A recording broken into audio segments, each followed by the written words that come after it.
భగవద్గీత 2వ అధ్యాయం. కథ. కురుక్షేత్ర యుద్ధభూమి. ఎదురుగా బంధువులు, గురువులు, స్నేహితులు. చేతిలో గాండీవమున్నా అర్జునుడి హృదయం కంపిస్తోంది. కళ్లల్లో నీళ్లు, చేతులు వణుకుతున్నాయి.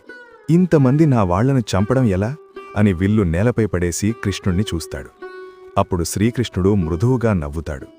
కృష్ణుడి మొదటి మాట: అర్జునా, నీవు శోకించేది శరీరాల కోసం, కాని నీవు తెలుసుకోవలసింది ఆత్మ గురించి. అర్జునుడు ఆశ్చర్యంగా చూస్తాడు. ఆత్మ రహస్యం. కృష్ణుడు చెప్పాడు: ఆత్మకు పుట్టుక లేదు, మరణం లేదు. శరీరం పాతబడుతుంది, నశిస్తుంది, కాని ఆత్మ ఎప్పటికీ నశించదు.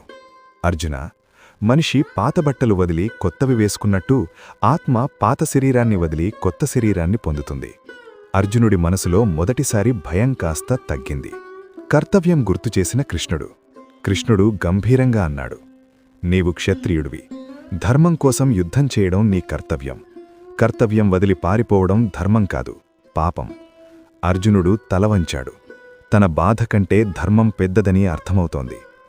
సమత్వబుద్ధి. కృష్ణుడు మరింత లోతుగా చెప్పాడు: సుఖం వచ్చినా పొంగిపోవద్దు, దుఃఖం వచ్చినా కూలిపోవద్దు.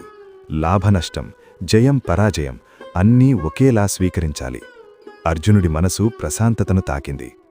కర్మయోగం. అప్పుడు కృష్ణుడు గీత యొక్క హృదయం చెప్పాడు: నీ పని నీవు చెయ్యి, ఫలాన్ని ఆశించకు, ఫలాన్ని దేవునికి వదిలేయి.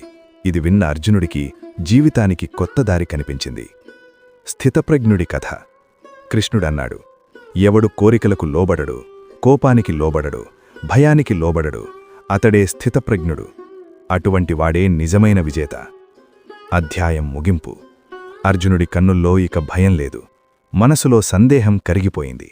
అతను నెమ్మదిగా గాండీవాన్నెత్తారు. కృష్ణుణ్ణి నమస్కరించాడు. యుద్ధం కాదు, ఇది ధర్మం కోసం చేసిన కర్తవ్యమని అతనికి అర్థమైంది. 2వ అధ్యాయం సందేశం. ఆత్మ అమరమైనది. కర్తవ్యం తప్పనిసరి. ఫలాస వదిలి పనిచెయ్యాలి. సమబుద్ధితో జీవించాలి.